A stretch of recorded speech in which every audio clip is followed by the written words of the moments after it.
अब तक हम ऋग्वैदिक संस्कृति के अंतर्गत आर्यों के मूल निवास स्थान और उनके राजनीतिक जीवन का अध्ययन कर चुके हैं।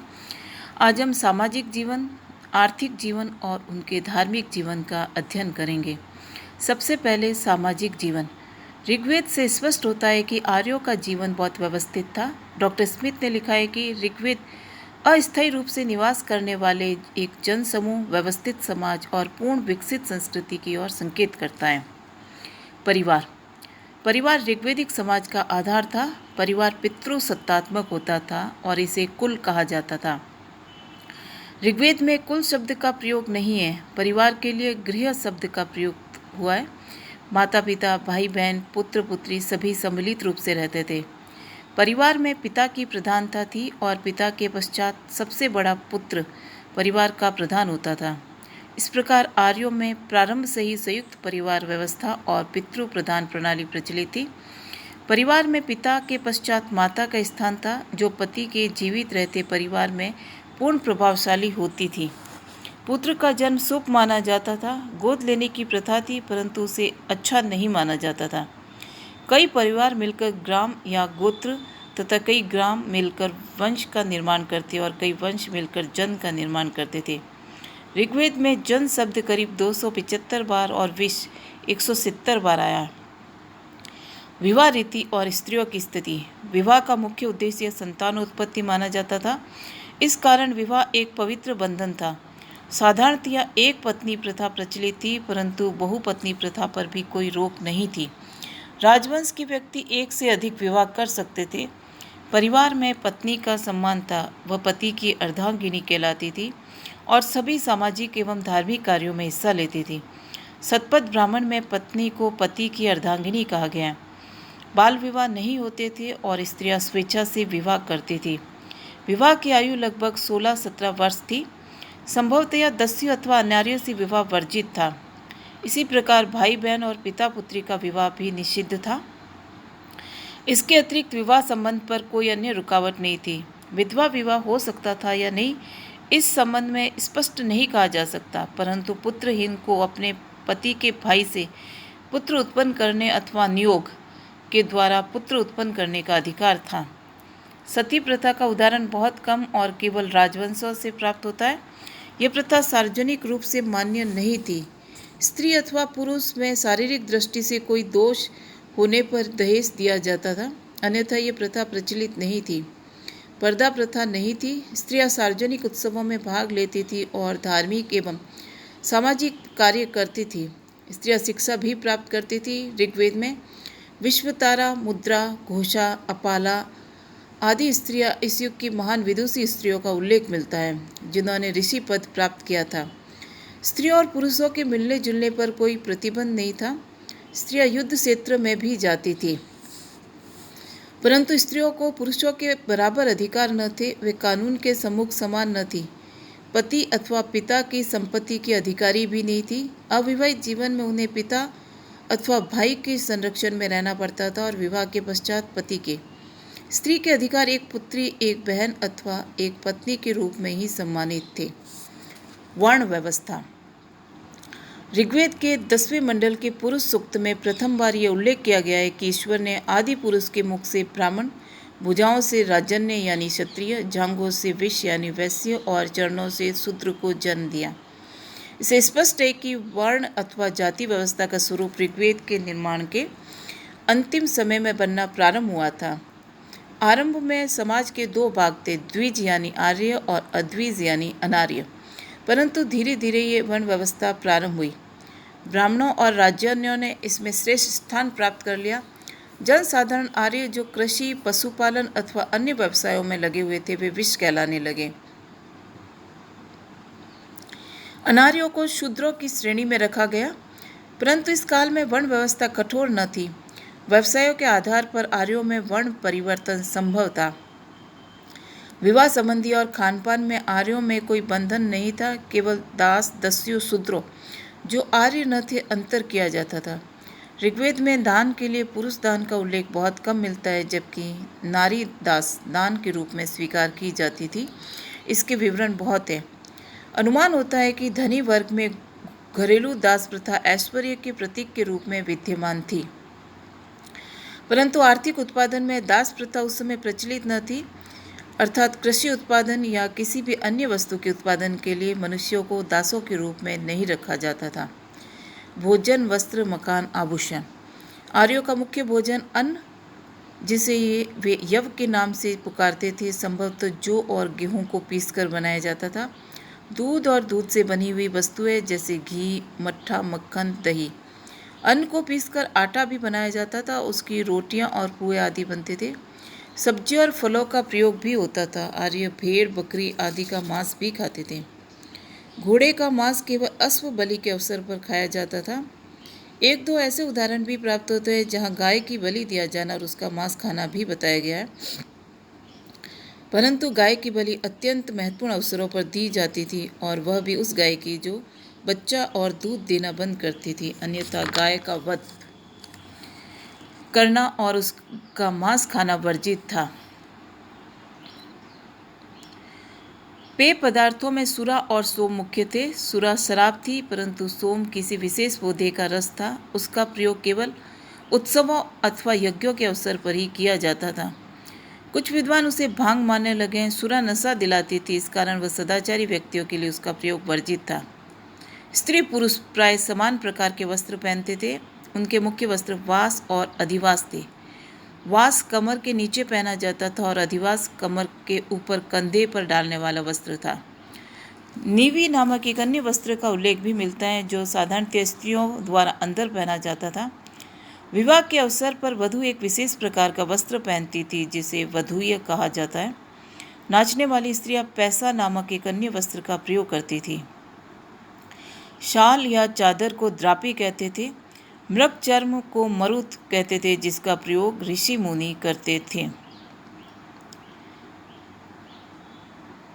ऋग्वेद के बाद के समय में आर्यों को सूती कपड़े का भी ज्ञान हो गया और वो उसका भी प्रयोग करने लगे।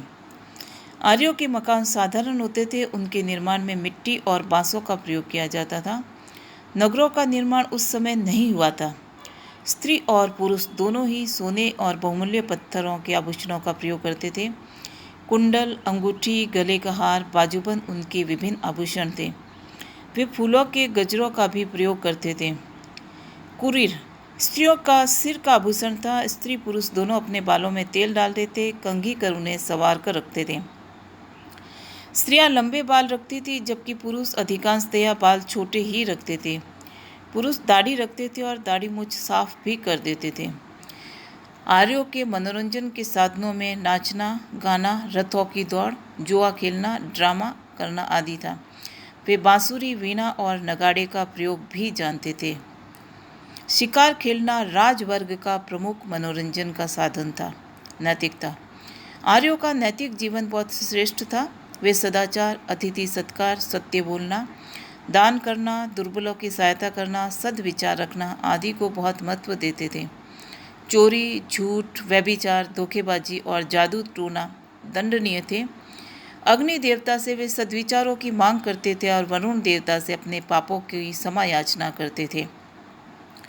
शिक्षा और ज्ञान इस समय तक आर्यों में उपनयन प्रथा, शिक्षा के प्रारंभ में होने वाला संस्कार, आरंभ नहीं हुई थी। यद्यपि यह माना जाता है कि यह प्रथा किसी न किसी रूप में प्रचलित रही होगी। पिता बच्चों को घर में शिक्षा देता था। उसके पश्चात विद्यार्थी गुरु के पास रहकर शिक्षा प्राप्त करते थे। शिक्षा मौखिक प्रदान की जाती थी, क्योंकि उस समय लिपि का कोई प्रमाण प्राप्त नहीं हुआ है। ऐसी शिक्षा से स्मरण शक्ति बहुत महत्वपूर्ण रही होगी। शिक्षा का मुख्य लक्ष्य बुद्धि का विकास और चरित्र निर्माण था। आर्थिक जीवन आर्यों का मुख्य व्यवसाय कृषि, पशुपालन और कृषि था।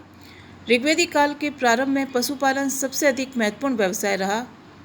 तथा पशुओं, मुख्यतः गायों को प्रमुख धन अथवा संपत्ति के रूप में माना जाता था। बाद के समय में कृषि भी उनका महत्वपूर्ण व्यवसाय हो गया। इसी कारण ऋग्वेदिक आर्यों की प्रारंभिक सामाजिक राजनीतिक व्यवस्था पर कबायली व्यवस्था का प्रभाव स्पष्ट रूप से दृष्टिगोचर होता है। यहाँ तक कि इस समय में भूमि और गृह अचल संपत्ति के रूप में स्थान प्राप्त नहीं कर सके थे। पशुओं में प्रमुख स्थान गाय का था, जो मूल्यांकन और विनिमय एक्सचेंज दोनों का माध्यम थी। इसके अतिरिक्त बैल, भेड़, बकरी, घोड़ा, कुत्ता, गधा पालतू पशु थे। आर्य हल से खेती करना जानते थे और कई बैलों की सहायता से हल चलाते थे। कृषि में हल, जो कि लकड़ी का बना होता था, का प्रयोग आर्यों की एक मुख्य विशेषता थी। सिंचाई के साधनों का प्रयोग आर्य जानते थे और उसके लिए गहरे कुएं खोदते थे। ऋग्वैदिक काल में आर्यों को लोहे का ज्ञान नहीं था, वो उत्तर वैदिक काल में हुआ था। आर्यों का एक अन्य व्यवसाय शिकार करना था। वे पक्षियों को पकड़ने के लिए जाल का प्रयोग करते थे और हिरण, सिंह आदि पशुओं को पकड़ने हेतु गड्ढा खोदते थे। बढ़ई का कार्य और तांबा यानी धातु बनाने का कार्य भी व्यवस्थित था। चमड़े का कार्य, कपड़ा बुनने और रंगने का कार्य, बाल काटने का कार्य, कसाई, नाचने गाने का कार्य, सुनारी का कार्य, चिकित्सा का कार्य आर्यों के अन्य प्रमुख व्यवसाय थे। आर्य समुद्री यात्राएं करते थे और उनका व्यापार बेबीलोन और पश्चिम एशिया के देशों से होता था। ऐसे विवरण प्राप्त हुए जिनमें 100 डांडों से चलने वाले पानी के जहाज़ों का उल्लेख है। आंतरिक व्यापार नदियों और स्थल मार्गों से होता था।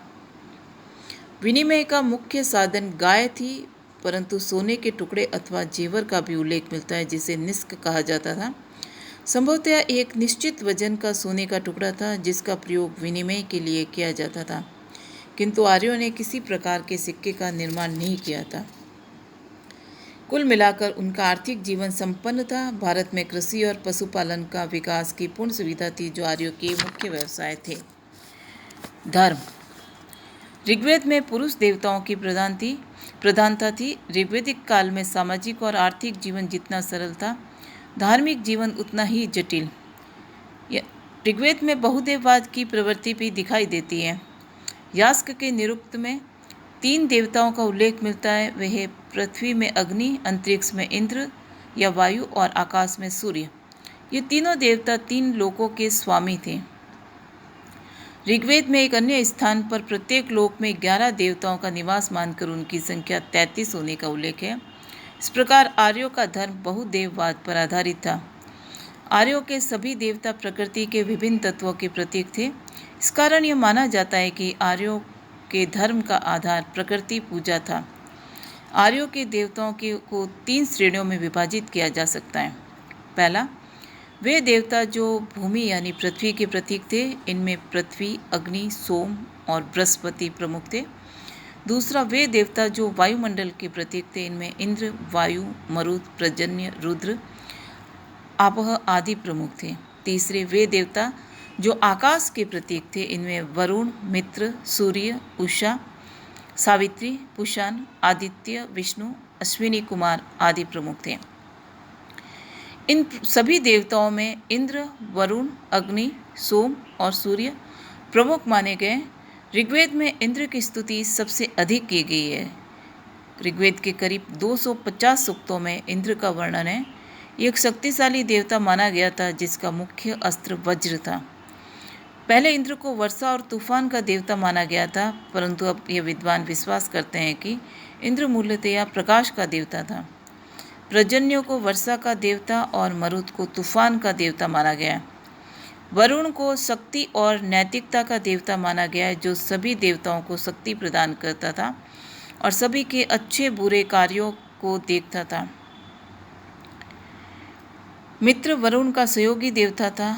अग्नि आहार का देवता था जिसके द्वारा सभी देवताओं को भोजन प्राप्त होता था। ऋग्वेद में करीब 200 सूक्तों में अग्नि का उल्लेख मिलता है। इस प्रकार यज्ञों में सभी पदार्थों की आहुति अग्नि को दी जाती थी। सूर्य प्रकाश का देवता था। सावित्री, विष्णु, उषा आदि उसके सहायक देवता माने गए।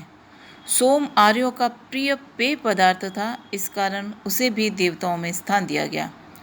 आर्यों में यज्ञ, आहुति, पशु बलि को प्रधानता दी गई थी, जिसके द्वारा वे देवताओं को प्रसन्न करके शक्ति, संपत्ति और विभिन्न पदार्थों और सुविधाओं को प्राप्त करने की आशा करते थे। विभिन्न देवताओं में विश्वास करते हुए भी आर्यों ने एक सर्वोपरि शक्ति की कल्पना की थी और ये ऋग्वेद के बाद के अंशों से स्पष्ट होता है। इस प्रकार ज्ञान के आधार पर वे एकेश्वरवाद में भी विश्वास करने लगे थे। आर्यों ने मृत्यु के पश्चात जीवन तथा स्वर्ग एवं नरक की कल्पना की थी, परंतु ये उनके जीवन के लिए अधिक महत्वपूर्ण न था, क्योंकि आर्य प्रवृत्ति मार्गी थे। वे इस जीवन से प्रेम करते थे और उनकी बुद्धि और संपन्नता के लिए देवताओं को प्रसन्न करते थे। ये जीवन माया है अथवा कष्टपूर्ण है, ऐसी उनकी कल्पना नहीं थी। इस प्रकार ऋग्वैदिक धर्म की कुछ प्रमुख विशेषताएं थी जो ये हैं। पहली, धर्म उपयोगितावादी था क्योंकि आर्य निरंतर देवताओं को प्रसन्न करके अपने लिए सुख, सुविधा, शक्ति, आयु, संपत्ति आदि की इच्छा करते थे। दूसरा, आर्यों के देवता उदार थे। यदि उन्हें प्रसन्न कर लिया जाता था तो वे मनुष्यों को सभी कुछ देते थे। तीसरा, देवताओं में पुरुष देवता की प्रधानता थी। चौथा, मूर्ति पूजा का सर्वथा अभाव था। पांचवा, धर्म का आधार जीवन के प्रति निराशा का नहीं था बल्कि आशा और उत्साह का था। छठा, धर्म में पुरोहित वर्ग का प्रभाव महत्वपूर्ण नहीं था। गृहपति समस्त धार्मिक कार्यों की पूर्ति कर लेता था। केवल विशेष अवसरों पर ही पुरोहितों की आवश्यकता होती थी। सातवां, कर्म सिद्धांत और जीव के आवागमन का सिद्धांत अभी पूर्ण रूप से मान्यता नहीं था। इस प्रकार ऋग्वैदिक सभ्यता की अपनी कुछ पृथक विशेषताएं थी जिसके कारण उसे उत्तर वैदिक सभ्यता से पृथक कर दिया जाता है।